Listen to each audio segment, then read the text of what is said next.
Hello my dear students, how are you all? I hope you all are good. So today we are going to study the chapter 4 sorting materials into groups. तो जो first question आपका है, name the hardest and the softest substance that occur in nature. Nature में मिलने वाला सबसे hard और soft substance का आपको नेम लिखना है. Diamond is the hardest substance. सबसे ज़्यादा जो हार्ड सब्सटेंस हमारे नेचर में मिलता है वो डायमंड होता है.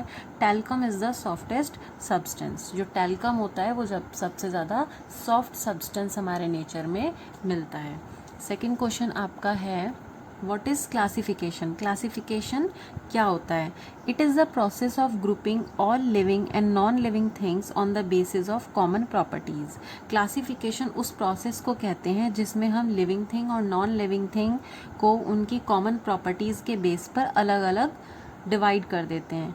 ज़रूरी नहीं है नॉन लिविंग थिंग और लिविंग थिंग का ही क्लासिफिकेशन होता है. इस क्वेश्चन में सिर्फ ये बताया गया है, एक एग्जाम्पल दे के कोई भी चीज़ों को उनकी प्रॉपर्टी के अकॉर्डिंग ग्रुप्स में बांट देना, वो प्रोसेस क्लासिफिकेशन कहलाता है.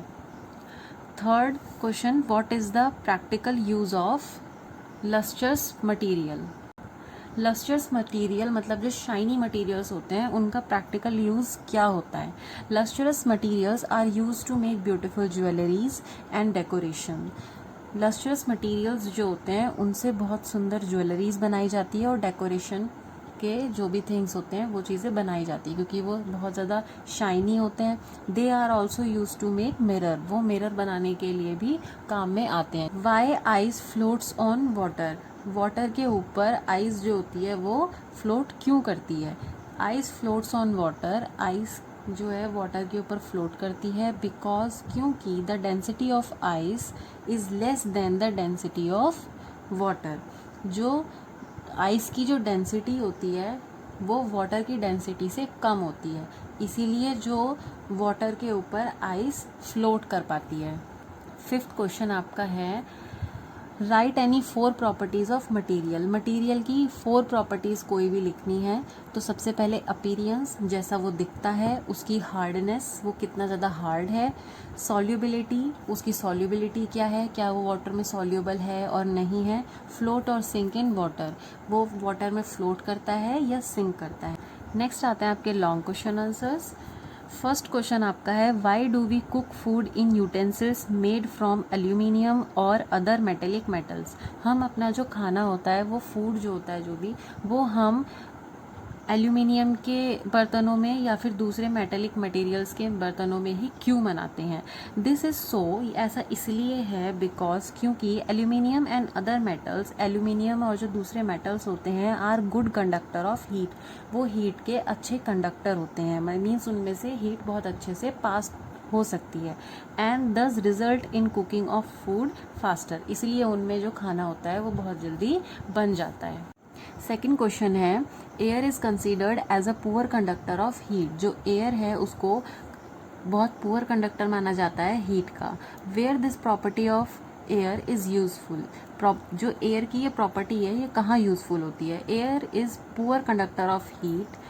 एयर जो है वो बहुत पुअर कंडक्टर है हीट का. This property of air performs a vital role in winters. But winters के टाइम पर एयर की यही प्रॉपर्टी बहुत ज़्यादा एक इम्पॉर्टेंट रोल प्ले करती है. वैन वी वियर 2 और मोर क्लोथ्स इन विंटर. जब विंटर्स के टाइम पे हम 2 या 2 से ज़्यादा कपड़े पहनते हैं, the air present in them forms an insulating layer. तो जो एयर होती है उनमें प्रेजेंट वो एक इंसुलेटिंग लेयर बना लेती है.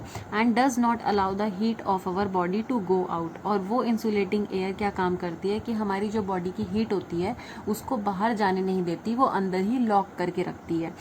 Hence we feel warm, जिसकी वजह से हमको गर्माहट महसूस होती है. Next question is, what is density. Density क्या होती है. How is it related to sinking and floating in water. और ये किस तरह से रिलेट करती है कि वाटर में कौन सी चीज़ सिंक करेगी और कौन सी फ्लोट करेगी. तो answer is, the mass per unit volume of a substance is term as density. कोई भी चीज़ ले लीजिए, सब्सटेंस है तो उसका पर यूनिट वॉल्यूम में जितना वो मास लेता है, जितना उसका मास है वो उसकी डेंसिटी कहलाती है. Now if a substance is denser than water. अगर कोई भी सब्सटेंस है वो वाटर से ज़्यादा डेंस है, it will sink in water. वो वाटर में सिंक करेगा. If a substance is less denser than water. और अगर कोई भी सब्सटेंस है वो वाटर से कम डेंसर है it will float on water, तो वो वाटर के ऊपर फ्लोट करेगा। जैसे कि आइस का एग्जांपल है कि आइस आपकी वाटर के ऊपर फ्लोट क्यों करती है। एक्चुअल में आइस पूरी तरीके से सॉलिड नहीं होती, उसके अंदर बहुत सारे गैप्स भी होते हैं, तो उसकी वजह से जितनी वो सॉलिड दिखती है या जितना उसका इतना साइज़ दिखता है उसके हिसाब से उसका वेट, उसका मास बहुत ज़्यादा कम होता है। डेंस वो इतनी ज़्यादा डेंस नहीं होती, तो इसीलिए वो फ्लोट करती है। सो स्टूडेंट्स, आई होप आपको इस वीडियो की हेल्प से क्वेश्चन आंसर्स अच्छे से समझ में आए होंगे और आप अच्छे से समझ भी पाए होंगे। Thank you so much.